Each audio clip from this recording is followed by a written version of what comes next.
January was the best reading month I have had in a very long time. So let's talk about all the books I read last month. Hello, my name's Amy. I make videos about books and writing, and this is my January reading wrap up. I'm here today with my cup of tea because it's the time of year for illnesses and I have got a bit of a cold. But I read so many books in January, or a lot for me anyway, so I really wanted to make this video to talk about them all. There's going to be some books in here that I think even big fantasy fans are not going to have heard of, and also some books everyone will have heard of, but I maybe didn't like as much as everyone else did. So let's get into it. I'm going to first of all sneak in the book that I finished right before the start of the year. I talked about this in my Christmas reading vlog a few videos back, and it is Elsewhens by Melanie Rawn. This is the second book in the Glassthorn series, and it's about a magical theatre troupe in a sort of Regency England. But it's definitely not England because there are wizards and elves and fae and goblins and lots of other peoples. And of course, magical theatre. Now I'm not going to talk about this one too much because I did talk about the process of reading it in that vlog, which I will link down below. The story follows this group of 4 main characters who make up this magical theatre troupe called Touchstone. It's a very character-driven story. We're following their journey to become as famous a theatre troupe as possible. But a lot of the story is about prophecy and about addiction and about the way their lives mesh together and continually fall apart. This is one of those books where I just love the characters. Honestly, sometimes these books are a little bit light on plot for me. They are very, very character driven, but because I love the characters so much, it keeps me reading. I also get incredibly frustrated with these characters. They make some truly terrible decisions and there are times when I just wanted to slap them. But I think it's a testament to Ron's skill as a writer that I do feel so strongly for these characters. I just really want everything to work out for them in the end. I will say I'm not sure if my idea of working out is what Rawn is going for. I've had a very strong feeling from the start of the first book that 2 of the main male characters are going to end up together. However, both have pursued relationships with women throughout the course of the series. One is now married by the end of the second book. So this may be wishful thinking. I just feel like they are perfect for each other. I already have the 3rd book in this series, which I think is called Thorn Lost. But I am going to take a break before I read it because these books are so emotionally intense for me because I do love the characters so much that I can't read them one after the other. I just worry about these poor characters so much. The next book I got to was The Mortal Word by Genevieve Cogman. Now this is at the opposite end of the spectrum.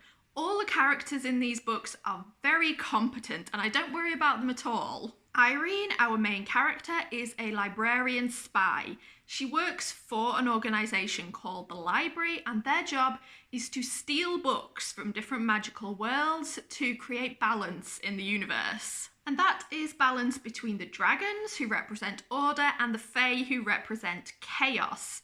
Now that brings me to this book, which is the 5th in the series, in which the dragons and fae are trying to sign a peace treaty. As they are kind of mortal enemies, of course there are lots of complications. This I think is my 2nd favourite of the series so far. My very favourite was the 3rd book, The Burning Page, but this one was a close second. It was really good.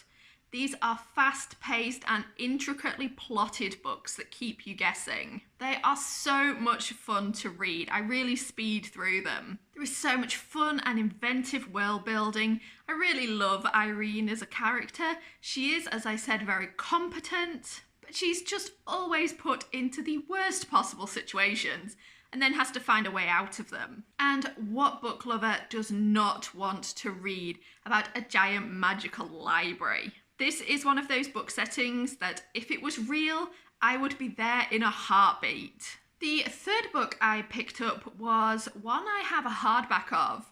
I haven't got it with me right now, but I've been meaning to read it for ages. It's one I picked up secondhand years ago. It is Bridge of Dreams by Chaz Brenchley. Now, Chaz Brenchley is a writer who's been around for decades, but has never really had a big breakout success as far as I know. Bridge of Dreams is the first book in a duology. I think it might have only been published in the US, although I'm fairly certain he's a British writer. It came out in about 2006, and I think it's probably out of print. So if you're interested in this one, it's going to be a second-hand copy. We follow two main characters. One is a water seller who has water magic abilities, and the other is a young girl who is picked to be the newest wife of the Emperor. Now, these two characters live in two different cities on opposite sides of a magical bridge. This bridge was used by one city to conquer the other city. So it's very much a tale of the conquerors and the conquered. On the water seller's side, there is a rebellion brewing to try and force out these conquerors. And on the other side of the river, there is lots of political intrigue going on because, of course, this young girl has married into the Emperor's harem and has to make her way from there. Now, this book is again an opposite of the book that came before in one respect. The Mortal Word is completely action-packed and very fast-paced. Bridge of Dreams was very, very slow. It makes up for this, though, by having really beautiful lyrical writing. But I've got to be honest, from beginning to end, not a huge amount happened. Now, I didn't mind too much because I liked the characters and the world and I liked the writing. But it took me a while to get through this one because I had to read it quite slowly to absorb what was going on. I did ultimately enjoy it, but there was one thing that did irritate me. We have these two main characters with their separate point of views and they never meet. I just kept waiting for them to somehow meet one another in the first book, and it's very clear it's not going to happen until the second book, if it happens at all. Now, I do already have the second book because it was a duology and I bought the two together, so I will read it at some point. But this is a slow read that takes a bit of concentration, so it's probably going to wait a few months. Now, the fourth book on my list.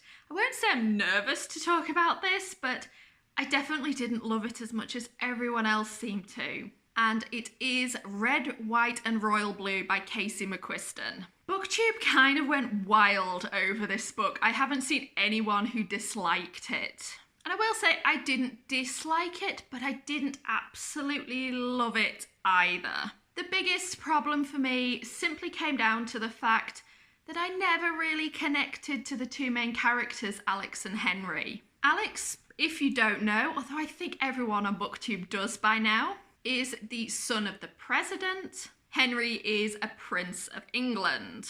And this is, of course, a romance, so they fall in love. So I really wanted to like this book. The writing is really good. I have to say it was genuinely hilarious. For me, this book worked better as a comedy than it did as a romance. I did really laugh out loud a few times. But like I said, I never really clicked with either Alex or Henry. Probably Henry even less so. He just didn't always seem to have a huge amount of personality. And I think it wasn't helped by the fact that I just felt I had nothing in common with these two characters at all. They're both living very privileged lives. And I know Alex's didn't start out that way, but we don't really hear an awful lot about his childhood. So instead we've got these two characters jetting back and forth across the Atlantic, going to fancy parties and state events. And to be honest, it just didn't do a lot for me. I couldn't really connect to them and their lives, and as a result, I never really connected to the romance either. I think the structure of the book didn't help this. The first third or so was really good and very funny. The last third was also quite tense, and I did really enjoy the last few chapters. But in the middle, we get quite a long section with very little drama or conflict.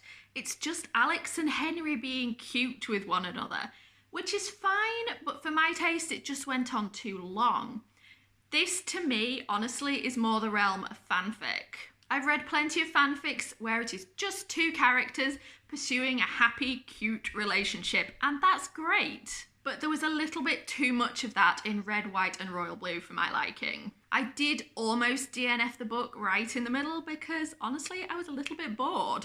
I will say I'd be very interested to read what McQuiston writes next though, because like I said, I thought her writing was very strong and very funny. So if I just clicked with the characters better, I would have liked this one more. So I do really want to see what she writes next. And the last book I want to talk about is actually another romance that kind of had the same problem as Red, White and Royal Blue. This is The Pages of the Mind by Jeffe Kennedy. It is a fantasy romance in which another librarian spy actually ends up on a sort of tropical island and accidentally gets married to the king. So I've got to start by saying that's not a trope I particularly like, and if I'd known the story was going that way, I probably wouldn't have read it at all. There's a big language barrier between the main couple in this book, and I think that was one of its biggest problems. Daphne, our librarian spy, ends up married to the king Nakoa, but they don't speak the same language and can't communicate in words a huge amount. This is one of the reasons Daphne ends up kind of accidentally marrying Nakoa without really understanding how that has happened or the implications of it. It also led to a weird situation later in the book where Daphne kind of feels pressured into consummating the marriage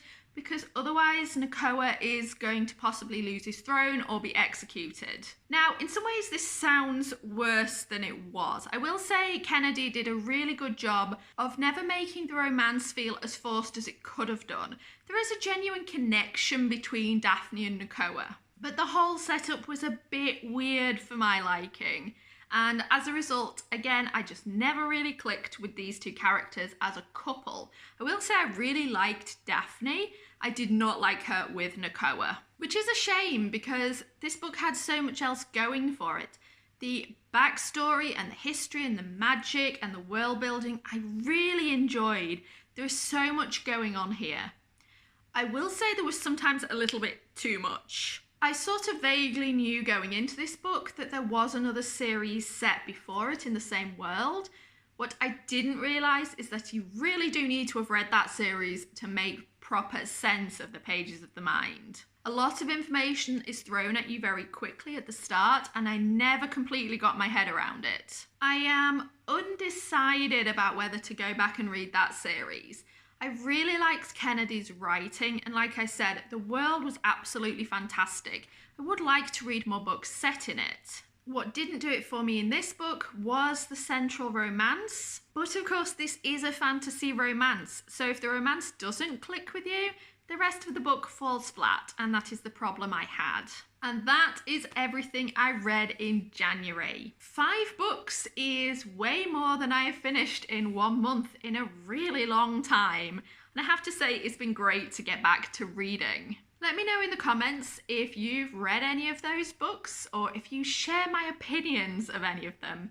I feel I'm going to be a bit in a minority when it comes to Red, White and Royal Blue, but maybe you've read some of the others and felt the same about those. Or just tell me in the comments what you were reading or give me some recommendations. I am always on the lookout for more things to add to my TBR. Keep reading everyone, and I'll see you next time.